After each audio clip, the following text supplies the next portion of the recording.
उत्पत्ति अध्याय 4। जब आदम अपनी पत्नी हव्वा के पास गया तब उसने गर्भवती होकर कैन को जन्म दिया और कहा, यहोवा की सहायता से एक पुरुष पाया है। फिर वह उसके भाई हाबिल को भी जन्मी और हाबिल तो भेड़ बकरियों का चरवाहा बन गया, परंतु कैन भूमि की खेती करने वाला किसान बना। कुछ दिनों के पश्चात कैन यहोवा के पास भूमि की उपज में से कुछ भेंट ले आया और हाबिल भी अपनी भेड़ बकरियों के कई एक पहलौठे बच्चे भेंट चढ़ाने ले आया और उनकी चर्बी भेंट चढ़ाए। तब यहोवा ने हाबिल और उसकी भेंट को तो ग्रहण किया, परंतु कैन और उसकी भेंट को उसने ग्रहण न किया। तब कैन अति क्रोधित हुआ और उसके मुंह पर उदासी छा गई।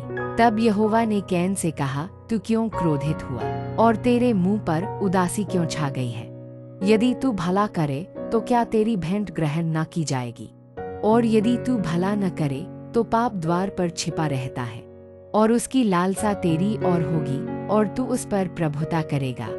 तब कैन ने अपने भाई हाबिल से कुछ कहा और जब वे मैदान में थे तब कैन ने अपने भाई हाबिल पर चढ़कर उसे घात किया। तब यहोवा ने कैन से पूछा, तेरा भाई हाबिल कहाँ है? उसने कहा, मालूम नहीं, क्या मैं अपने भाई का रखवाला हूँ? उसने कहा, तूने क्या किया है? तेरे भाई का लोहू भूमि में से मेरी ओर चिल्लाकर मेरी दोहाई दे रहा है। इसलिए अब भूमि जिसने तेरे भाई का लोहू तेरे हाथ से पीने के लिए अपना मुंह खोला है, उसकी ओर से तू शापित है। चाहे तू भूमि पर खेती करे तो भी उसकी पूरी उपज फिर तुझे न मिलेगी और तू पृथ्वी पर बेहेतु और भगोड़ा होगा। तब कैन ने यहोवा से कहा, मेरा दंड सहने से बाहर है। देख, तूने आज के दिन मुझे भूमि पर से निकाला है और मैं तेरी दृष्टि की आड़ में रहूंगा और पृथ्वी पर बेहेतु और भगोड़ा रहूंगा और जो कोई मुझे पाएगा मुझे घात करेगा।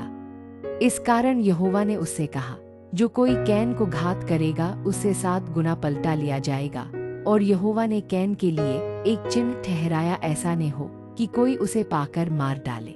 तब कैन यहोवा के सम्मुख से निकल गया और नोद नाम देश में, जो अदन के पूर्व की ओर है, रहने लगा। जब कैन अपनी पत्नी के पास गया, जब वह गर्भवती हुई और हनोक को जन्मी, फिर कैन ने एक नगर बसाया और उस नगर का नाम अपने पुत्र के नाम पर हनोक रखा। और हनोक से इराद उत्पन्न हुआ और इराद ने महुयाएल को जन्म दिया और महुयाएल ने मतूशाएल को और मतूशाएल ने लेमेक को जन्म दिया। और लेमेक ने 2 स्त्रियां ब्याह ली, जिनमें से एक का नाम आदा और दूसरी को सिल्ला है। और आदा ने याबाल को जन्म दिया। वह तंबुओं में रहना और जानवरों का पालन, इन दोनों रीतियों का उत्पादक हुआ। और उसके भाई का नाम युबाल है। वह वीणा और बांसुरी आदि बाजों के बजाने की सारी रीति का उत्पादक हुआ। और सिल्ला ने भी तुबलकैन नाम एक पुत्र को जन्म दिया। वह पीतल और लोहे के सब धार वाले हथियारों का गढ़ने वाला हुआ और तुबलकैन की बहन नामा थी।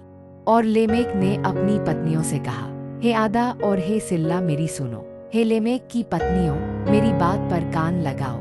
मैंने एक पुरुष को जो मेरे चोट लगाता था, अर्थात एक जवान को जो मुझे घायल करता था, घात किया है।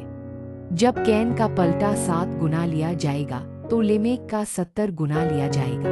और आदम अपनी पत्नी के पास फिर गया और उसने एक पुत्र को जन्म दिया और उसका नाम यह कह के शेत रखा कि परमेश्वर ने मेरे लिए हाबिल की संति, जिसको कैन ने घात किया, एक और वंश ठहरा दिया है।